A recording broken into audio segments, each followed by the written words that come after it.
you want to give a shout out? What part of the Philippines you're from?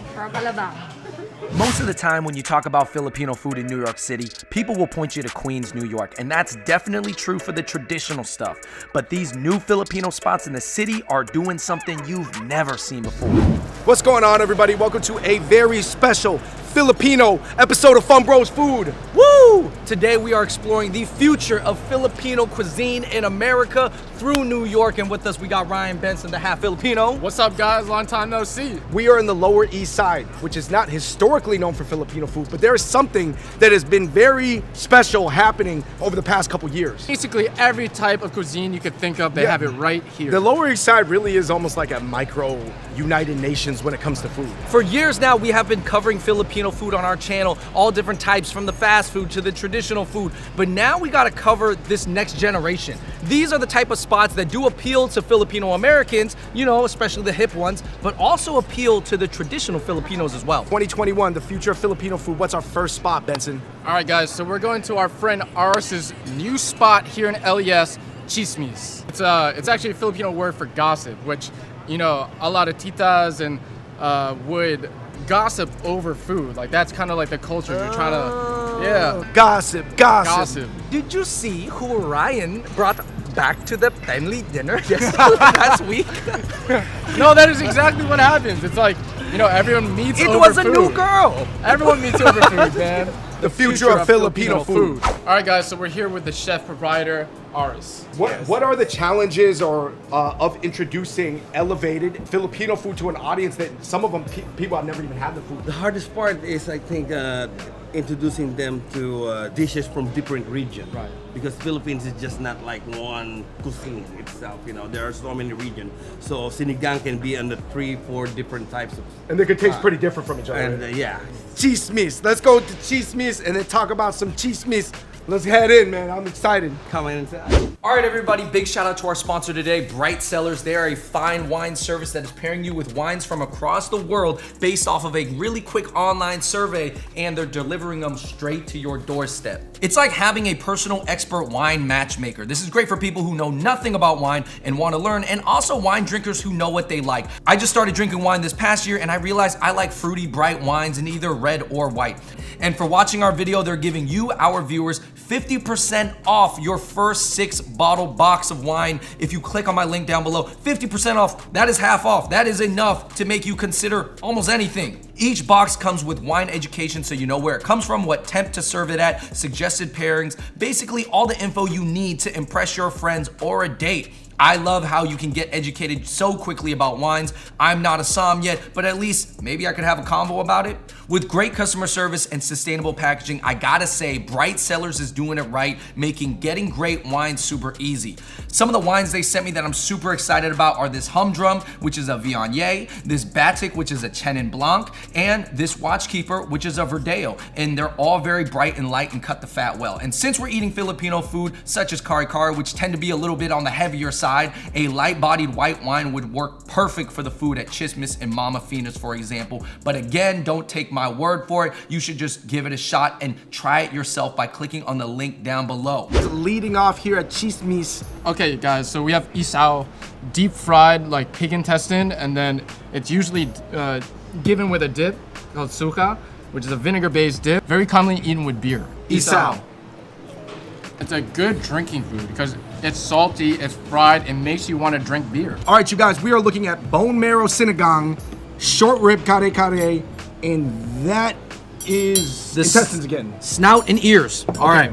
So let's start off with these, man, because these are, this is like sinigang like I've never seen.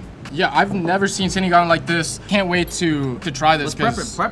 Should we get some of the bone marrow, guys, first? Scoop that with a knife. No, oh, I'm already in here with the fork. Oh, you're gonna take a lot. Try the sinigang with this. Oh, There we go. Look at this. Look at this. Look at this. Bone marrow going onto the ribeye. Juicy gossip. Bone marrow sinigang. Oh, wow. Wow, bro. The tamarind really comes out in this broth, but it's super balanced. The dipping sauce. Wow, you dipping that sauce. I gotta try a little bit. This short rib from the sinigang with this, with a little bit of bone marrow melted in to give it that creaminess. 5 out of 5, hands down. I'm not saying that just to say it. That's a 5 out of 5. I mean, Wow. Banger. Yo, that was so good. That How was was it? Ryan said it was better than his mom's. It was better than Did I beat your mom? You did. I beat You beat your mom. Sorry, mom. Yeah, sorry, Mom. I mean, listen, my mom's sinigang is amazing, but this, it just takes it to the next level. Woo! Wow. Woo! Oh no! We're moving on. Ryan, to reference, you had a funny moment in another video with the bagaon in the sense of you like a lot. I like a lot in it. It's like how my aunt used to make it for me. It was her favorite dish growing up. And guys, it's been portioned out already, so this is how you're supposed to eat it. Yeah, you guys gotta get messy. Come on, man. It's still Filipino food, right? We can That's still right. get messy right now, That's right? right. We still got our hands dirty. That's right. Short rib kare kare. Oh my god. It's unbelievable. The best kare kare I have ever had. I love it. It has that peanut flavor, but it doesn't taste like peanut butter. Yeah. And it's just working so well on that short rib. Now, Aris, would you say this is kind of like your take on a sisig? Pretty much sisig style, but we call it dinakdakan. Dinakdakan.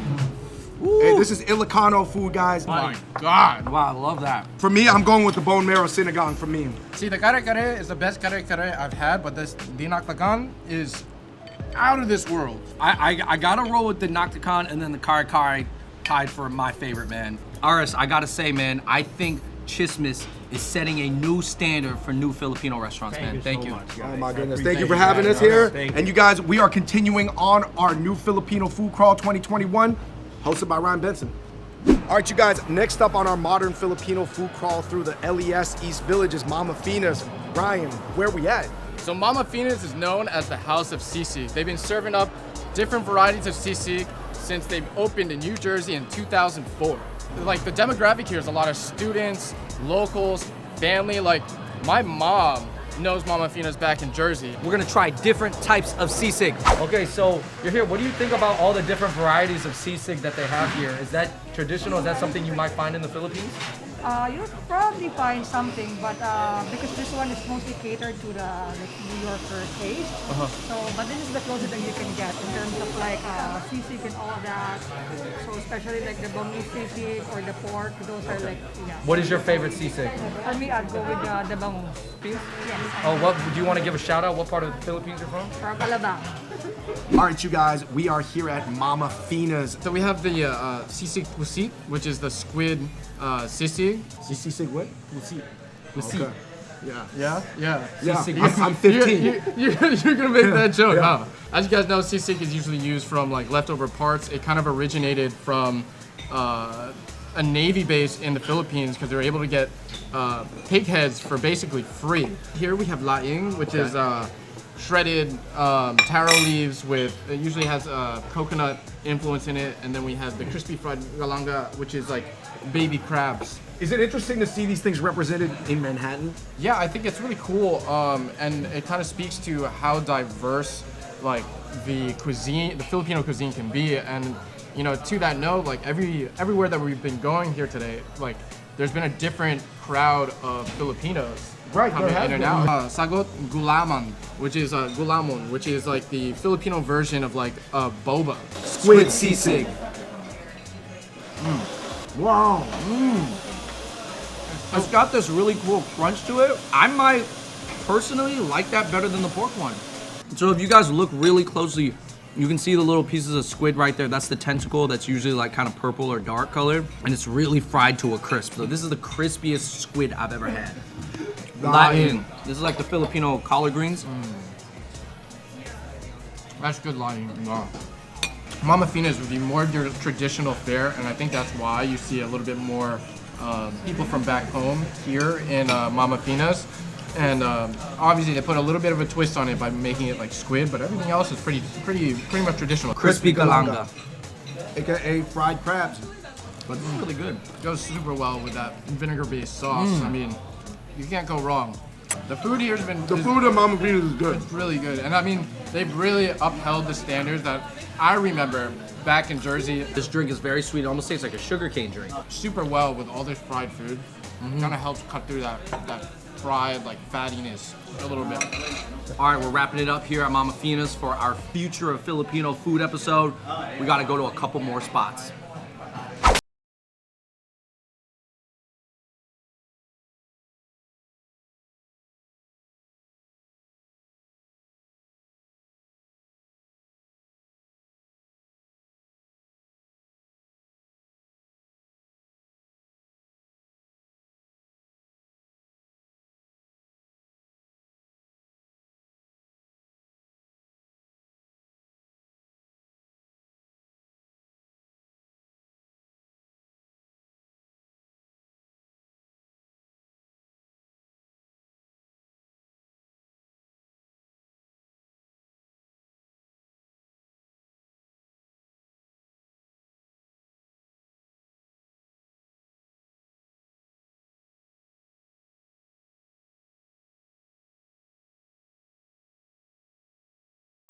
It's called the Manila because, why is that? Because I know this is called lechon, right? Yeah, the lechon kawali. All right, you guys, we are doing what this bowl spot allows you to do. We're on one of the liveliest streets in New York City right now, McDougal, having a lechon kawali in a bowl. Yeah, man. So we're eating this real New York style. We're walking, we're talking, we're working right now. So we got the lechon kawali, the Manila bowl right here with poached egg, some crispy garlic, and also some bok choy. Oh man, that lechon kawali is so good. So crispy yet fatty. Yo, I feel like this is a marathon right here. Quick, take a hit of this coconut water. Oh, You get the bowl. What do you think it means that, you know, the creators of Mighty Bowls were still from the Philippines though? Like, it was still very authentic, even though obviously they have to twist the recipes to make money and be successful in the business environment. I think it's really cool that, you know, the owners can come from the Philippines and make this concept so that it's a lot more palatable to the New York crowd, right? Because everybody eats like rice bowls out here, but nobody really sees the Filipino rice bowl in that game. It's almost like Panda Express-izing Filipino food, which despite how long Filipinos have been in America, has yet to happen, right? Yeah, man, but it's kind of put a little bit of an elevated twist on it. Obviously, you're not getting the food quality of a Panda Express. You're still getting real, like, well-cooked pork belly lechon kawali. No, Panda still could be good. Honestly, that is one of the best quick Asian bowls I've ever had before. It was from Mighty Bowls, Filipino-owned, McDougal Street. One of the craziest streets really in New York in a ecology way. You know, by doing this video, that people will come and support Mighty Bowls a little bit more and try out this new way to do Filipino on the go. Filipino bowls. On to the next spot. Okay, now we're here at our last spot, Cabecera on Allen Street. This spot is really like a Filipino hub of culture, food, desserts. They have hot food as well. Oh man, this place is like known for serving merienda type snacks, really elevated desserts and slushies and drinks here. And you know what they do that is similar to our last video in LA's historic Filipino town is sometimes, not today, they have almost that dollar hit style of Filipino barbecue skewers. So Yeah. on Saturdays and Sundays, they have a pop-up here that comes in and they do the barbecue right outside. Guys, come check it out. The food is unreal. The dessert trend has been on the rise, and this place does dessert right. Let's check it out, Cabecera.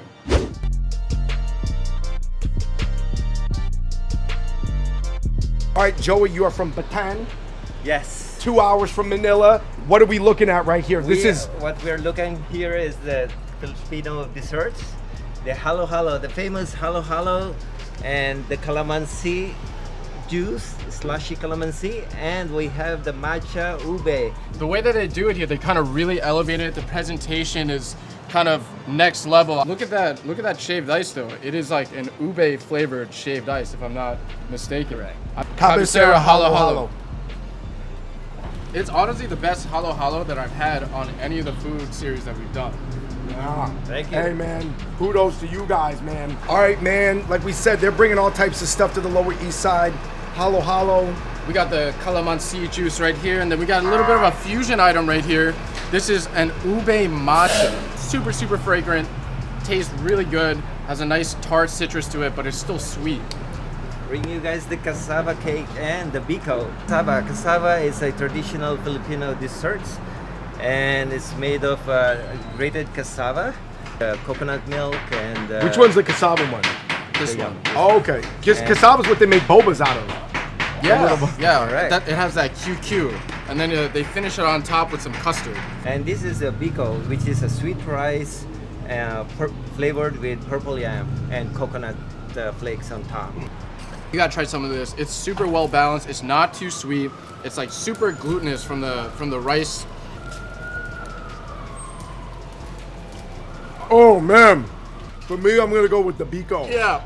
The biko, this is so good. Something that people are familiar with, like the mango sticky rice at a Thai spot, Exactly. but almost with more focus on the rice, obviously because we're missing the mango. Was it always a goal of yours when you came to America to showcase sort of Filipino culture and show what you guys bring to the Milo or potluck A in lot America? of the Asian foods are already on the mainstream. Japanese food, Thai.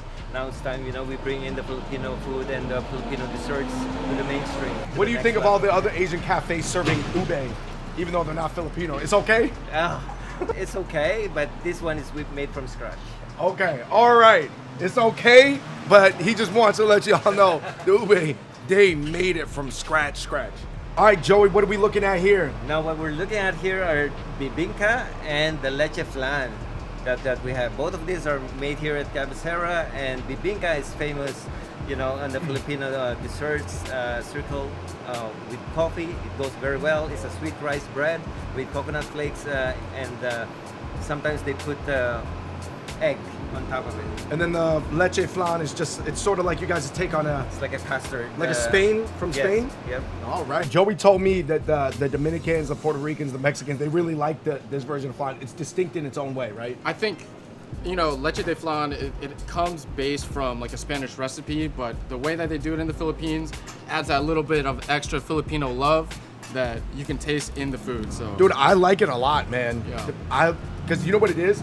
I think sometimes, and I respect everybody's thing, like some people use like cinnamon in it, but then you guys are using more coconut. Yeah. And more like the cassava syrup and stuff like that. It's a little bit more tropical. More tropical Asian-y, right? Yeah. Like, yo, Andrew, you gotta try this. All right, just got back. Flan de leche. Joey has been breaking down everything. Why? Flan de leche. From, Well, flan de let me taste it. we gotta give a highlight on. I'm sorry if I'm gonna mess up. I'm gonna murder the city name again. All right, man. I just had to go for a little ride, so I'm a little thirsty. Let me try this machube. Machube. Well, I kind of like it. It's a little bit of bitterness with the creamy sweetness of the ube, so that's a cool mixture. a lot of bibingas that I've had can be a little bit too dense. This is nice and fluffy, and the texture is really, really on point, and it's not too sweet. Yo, let us buy a trinket, man. We gotta come with us. We're gonna buy a trinket here. What's the one? Cabecera for the culture. All right, so Joey, I got like a budget of $10. I'm trying to spend. What should I buy that's going to be really like Filipino?